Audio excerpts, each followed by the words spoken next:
Ribbon embroidery কিদৰে কৰা হয় আজি আপোনালোকক ভিডিঅ'টোত তাকে দেখাম বুলি ভাবিছোঁ। স্কিপ নকৰাকৈ একেবাৰে শেষলৈকে চাব। আপোনালোকে ঘৰতে এনে ধৰণৰ এম্ব্ৰইডাৰী ধুনীয়াকৈ কৰি ল'ব পাৰিব।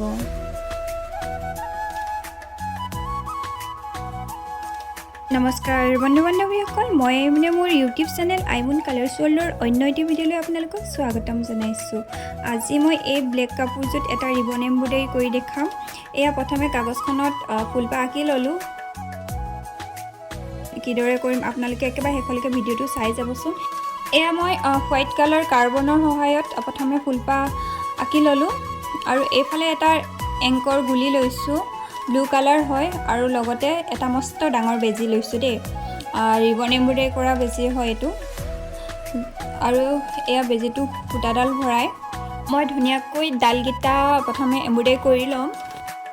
মই ব্লু কালাৰে দি দিম, যিহেতু ব্লেকত ব্লুটো উজ্জ্বল হৈ ওলাই পৰে, সেয়ে ভাবিছোঁ ব্লু কালাৰে ডালখিনি দি ল'ম। আৰু আপোনালোকে একেবাৰে শেষলৈকে ভিডিঅ'টো চাবচোন। আপোনালোকক একেবাৰে সহজভাৱে আজি দেখাম কিদৰে মই কাপোৰযোৰ কৰিছোঁ। আৰু যদি আপোনালোকে আজি ভিডিঅ'টো চাই ভাল পায় তেনেহ'লে লাইক কমেণ্ট শ্বেয়াৰ কৰিব। আৰু এয়া দেখিছে নহয়, মই সূতাডাল মানে ভৰাই ভৰাই কৰিছোঁ দেই। এয়া দেখিছে নহয়, তলফালৰ পৰা উলিয়াই আকৌ সূতাডাল ভৰাই লৈছোঁ, আকৌ তলফালে বেজিটো উলিয়াই দিছোঁ।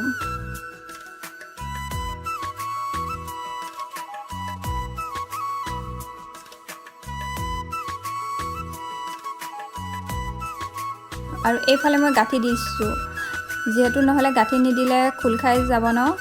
ঠিক তেনেদৰে গোটেই ডালকেইটা, আচলতে এইকেইটা ডালহে দেই, ডালৰ কালাৰ এইটো নহয় যদিও কাপোৰযোৰ লগত মিলিবলৈ আচলতে ব্লেক কালাৰত ব্লু কালাৰটো উজ্জ্বল হৈ ওলাই পৰে, সেইটো কাৰণে মই ব্লু কালাৰটোৱে দিছোঁ।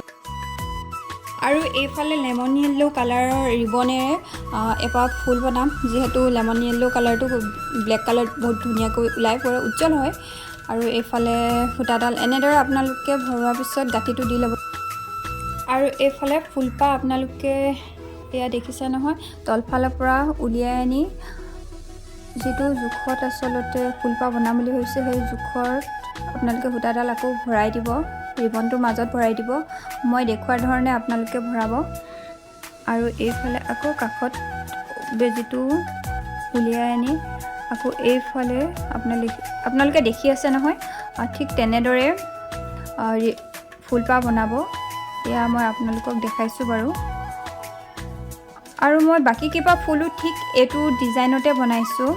আপোনালোকে ভিডিঅ'টো চালে হয়তো গম পাই যাব। আৰু আপোনালোকে বুজি পোৱাকৈ মই আজি ভিডিঅ'টো বনাইছোঁ আৰু একেবাৰে সহজভাৱে বনাইছোঁ দেই। আপোনালোকে যদি মন দি ভিডিঅ'টো চাই তেনেহ'লে আপোনালোকে একেবাৰে সহজভাৱে কাপোৰ এযোৰ বনাই ল'ব পাৰিব। যিহেতু বহুতৰে মন থাকে ন এযোৰ কাপোৰ বনোৱা বা কিনাৰ, কিন্তু আৰু বনাবলৈ হ'লে বহুতে ভাবে যে দামবিলাক বহুত পৰে, ৰিবনৰ দাম বহুত। আচলতে ৰিবনৰ দামবিলাক বহুত বেছিও নহয়, এটাত 10 টকাকৈ লয়।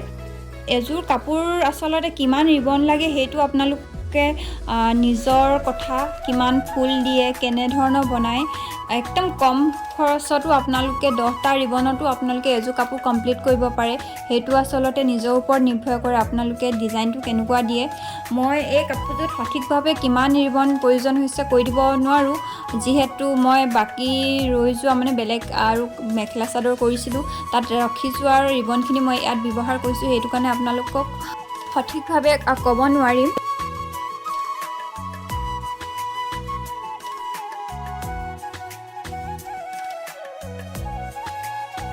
আৰু এইফালে দেখিছে মই একদম কম সূতাত বনাইছোঁ দেই, কম ৰিবনত বনাইছোঁ। আৰু যদি আপোনালোকে এইটো প্ৰচেছত বনাই নহয়, ৰিবন খুব কম ৰিবনৰ ভিতৰত এযোৰ কাপোৰ বনাব পাৰিব। এয়া 3পাহ মই লেমন য়েল্লো কালাৰ বনালোঁ, আৰু এইফালে পিংক কালাৰ 2পাহ ফুল বনাই ল'লোঁ, আৰু এইফালে ব্লু কালাৰ স্কাই ব্লু মই 3পাহ ফুল বনালোঁ। ঠিক এনেদৰে বনাইছোঁ দেই। আৰু এইফালে গ্ৰীণ কালাৰটো পাতত দিম। আপোনালোকে ফুলপাহ যদি বনাব পাৰে আৰু পাতটোনো কিয় বনাব নোৱাৰিব। এয়া দেখিছে এনেদৰে সুমিয়াই দিব।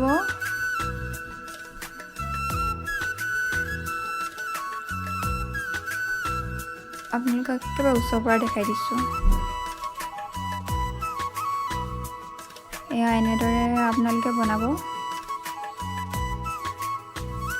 ঘৰতে নিজ হাতেৰে এযোৰ একদম কম খৰচত কম সময়ত আপোনালোকে বনাব পাৰিব এনে ধৰণৰ কাপোৰ একেবাৰে সিম্পল যদিও আসলতে ব্লেক কালাৰত এনে ধৰণৰ বৰ বেছি হেভি টাইপৰ কাপোৰ মানে ভাল নালাগে যেহেতু গৰমৰ দিন এনেকৈ সিম্পল ডিজাইনবিলাকে আসলতে যদি আপোনালোকে কালাৰখিনি যদি মিলাব পাৰে সিম্পল এটা ফুলতো কাপোৰযোৰ বহুত ভাল লাগে বহুত বেছি যদি হেভি কৰিব যায় তেতিয়াও হয়তো কাপোৰযোৰ যদি কালাৰখিনি নিমিলে তেনেহলে কাপোৰযোৰ দেখিবলৈ ভাল নালাগে এয়া ব্লেকত এই তিনটা কালাৰ খুব এটা উজ্জ্বল হৈ পৰে সেইবাবে মই এই কালাৰ তিনটা চয়েস কৰিলোঁ হয়তো ফুলটো ইমান ধুনীয়া নহ'ব পাৰে কিন্তু কালাৰ সংমিশ্ৰণে হাতৰ কামখিনি চাগে আপোনালোকে ভাল পাইছে নহয় জানো আৰু এইফালে মই কৈছোঁ যে সূতাখিনি যে ওলাই যায় আপোনালোকে এনেদৰে গাঁঠি দি থ'লে কিন্তু এটা সময়ত আপোনালোকৰ ফুল এপাও নাথাকিব কাৰণ এডালকৈ সূতা নিজে ওলাই ফুলকেইপা শেষ হৈ যাব সেয়ে আপোনালোকে এনেকুৱা লাইটাৰে ধুনীয়াকৈ জ্বলাই দিব লাগিব দেই যিবিলাক ওলাই থাকে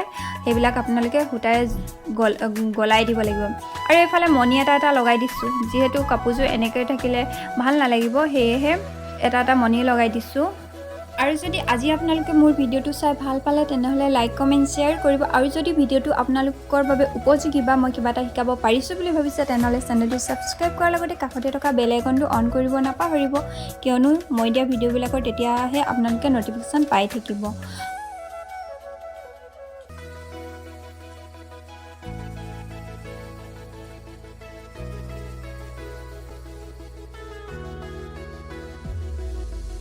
এয়া কাপোৰযোৰ কমপ্লিট হৈ গ'ল এয়া মাজত গেউ টাইপৰ দি দিছোঁ যাতে চাদৰখন ল'লে মেলি ল'লেও ওলাই পৰে আৰু জাপি ল'লেও ছাইডত এটা সৰুকৈ দি দিছোঁ আপোনালোকক দেখাই দিছোঁ কিন্তু পিন্ধি দেখুওৱা নাই যিহেতু দহিখিনি এতিয়ালৈকে গুঠা হোৱা নাই এয়া দেখিছে মেখেলাখন এনেদৰে কৰিছোঁ আৰু আজি আপোনালোকে কাপোৰযোৰ চাই কেনে পালে কমেণ্ট এটা কৰি একেবাৰে শেষত জনাব কিন্তু নাপাহৰিব তেনেহ'লে অন্য এটি ভিডিঅ'ত লগ পোৱা আশাৰে আজিলৈ আহিছোঁ